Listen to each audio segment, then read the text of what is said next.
বিধানসভায় বিক্ষোভ ধর্নায় শাসক বিরোধী দুই শিবিরই। চোপড়া এবং কোচবিহার কাণ্ডের প্রতিবাদে সরব বিজেপি। বিধানসভার গেটের বাইরে ধর্না আর বিধানসভার ভিতরে প্ল্যাকার্ড হাতে দেখা গেল শপথের অপেক্ষায় থাকা তৃণমূলের দুই জয়ী প্রার্থীকে।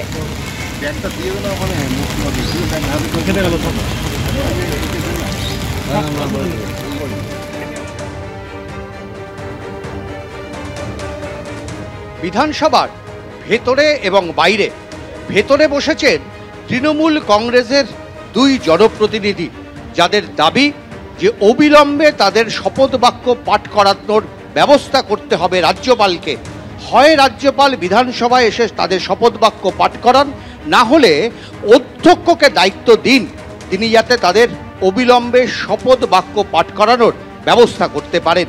আর ঠিক বিধানসভার বাইরে বিক্ষোভ দেখাচ্ছেন বিজেপির বিধায়করা। তাদের দাবি চোপড়া কাণ্ডে যে ঘটনা ঘটেছে, অবিলম্বে মুখ্যমন্ত্রী মমতা বন্দ্যোপাধ্যায়কে ব্যবস্থা নিতে হবে। তাদের দাবি সিবিআই তদন্ত করতে হবে। ঝমঝমিয়ে বৃষ্টি পড়ছে, আর তার মধ্যেই কিন্তু বিজেপির বিধায়কদের এই ধর্না চলছে। বিজেপি বিধায়করা তারা এখানে বসে রয়েছেন প্রায় দীর্ঘক্ষণ ধরে, এবং তারা তাদের দাবিতে অনড়। কোনোভাবেই এই দাবি থেকে তারা সরতে নারাজ। দাবি কি? সিবিআই তদন্ত চাই। মহিলাদের উপর অত্যাচার বন্ধ করতে হবে। 1000 টাকা লক্ষ্মীর ভান্ডার দিচ্ছেন বলে আরেকদিকে গণধর্ষণ হবে আর মব লিঞ্চিং হবে, আর সালিশি সভা করে তার অসম্মান করা হবে, তাকে মারধর করা হবে।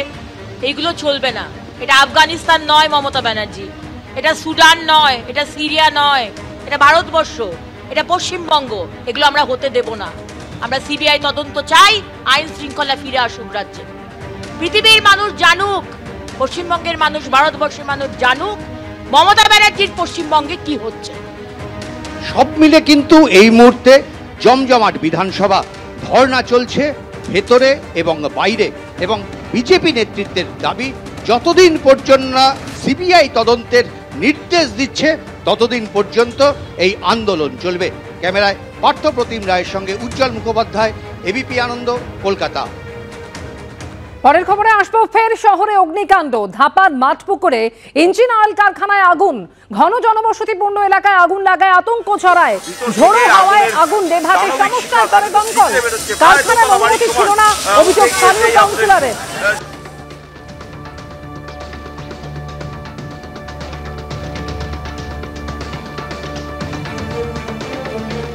আমার পিছনে যে কালো ধোয়ার কুণ্ডলী দেখা যাচ্ছে তা দেখেই বোঝা যাচ্ছে কি বিধ্বংসী আগুন এখানে, এবং আশপাশে কিন্তু ঘন জনবসতিপূর্ণ এলাকা।